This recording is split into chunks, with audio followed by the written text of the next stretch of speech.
이번 사건에는 두 채의 집이 등장합니다. 경기도 평택 합정동에 있는 빌라, 그리고 또 한 채는 경기도 김포에 있는 오피스텔입니다. 평택 빌라에는 신혼부부 임모 씨 부부가 살고 있습니다. 작년 2월 1억 5천여만 원의 전세 계약을 했습니다.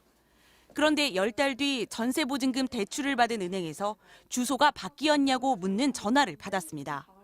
이사 간 적도 없이 계속 평택에 살고 있는 임 씨 부부에게 무슨 일이 생긴 걸까? 임 씨는 주민등록 초본을 떼봤습니다. 현재 거주지가 경기도 김포 구례동의 오피스텔로 나와 있습니다. 한 번도 가본 적 없는 곳입니다. 임 씨 부부의 김포 구례동 오피스텔 전입신고서입니다. 오피스텔 집주인은 평택 빌라의 집주인인 조모 씨. 조 씨는 임 씨 부부를 자신의 동거인으로 올렸는데 연락처도 도장도 다 가짜였습니다. 제 도장이 아니라 그냥 막도장으로 써가지고 이렇게 신고를 한 거라 이게 진짜 일단 서류 자체가 너무 허술하고. 임 씨의 주소지가 옮겨진 사이 임 씨가 살고 있는 평택 집 앞으로는 6천만 원의 담보대출이 잡혔습니다. 전세 계약 당시에는 없던 대출이었습니다. 서류상 임 씨는 김포에 살고 있습니다.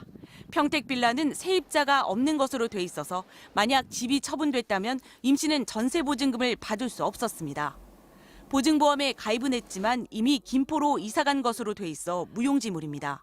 만약에 은행에서 전화를 안 해줬으면은 저희도 전세 나가는 날쯤 알게 됐겠죠. 그때는 진짜 손을 쓸 수가 없는 상태였을 거고요. 임 씨는 조 씨가 한 허위 전입신고를 무효화하기 위해 1,000만 원이 넘는 비용을 들여 행정소송을 하고 있습니다. MBC 뉴스 홍신영입니다. 앞서 보신 것처럼 자신도 모르게 주소지가 김포로 옮겨졌던 임 씨 부부. 전세 보증금을 날릴 수도 있는 위기에 빠졌습니다. 대신 임 씨가 새들어 살고 있던 평택집 앞으로는 담보대출이 잡혀 있는 상황이죠. 계약 당시에는 없던 대출이었는데 이 대출은 대체 누가 어떻게 한 걸까요? 이어서 박철현 기자가 취재했습니다. 김포 구례동 오피스텔에 가봤습니다. 현관문에는 우편물을 찾아가란 안내문이 붙어 있고 작년에 배달된 택배들도 쌓여 있습니다. 1층에 있는 우편함에는 밀린 고지서가 빼곡히 꽂혀 있습니다. 수신인은 조모 씨, 지금 신혼부부 임 씨 부부가 살고 있는 평택 집주인입니다. 그리고 실제로 거주하셨다가 관리비나 월세 같은 걸 한 번도 안 내셔가지고 문제가 돼서 나가신 거예요. 지금은 안 살고 계세요. 조 씨는 지난해 평택 빌라를 전세 보증금과 똑같은 금액으로 샀습니다. 이른바 깡통 빌라를 통해 돈을 만들 수 있다는 말에 매입하긴 했지만 딱히 다른 수입이 없었던 조 씨에게 대출 브로커가 접근했습니다. 본인이 원하는 금액만큼 대출을 받을 수 있게 해주겠다 해서 잠깐 만나자길래 만나니까 그 집에 대한 서류들 있죠. 그거를 달래요. 평택 집을 담보로 돈을 빌리게 해주겠다는 제안. 담보를 잡기 위해선 세입자가 없어야 했습니다. 가짜 도장을 만드는 등의 절차는 브로커들이 일사천리로 진행했다고 했습니다.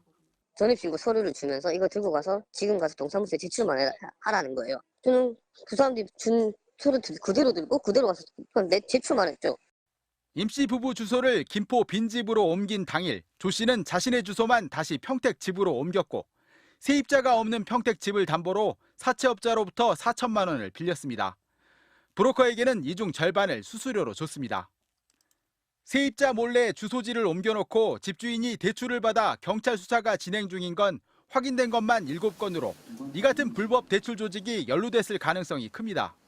전세 기간 만료 전에는 세입자들이 서류상 주소지를 따로 확인하지 않는 경우가 많아 피해자 수는 더 클 수 있습니다.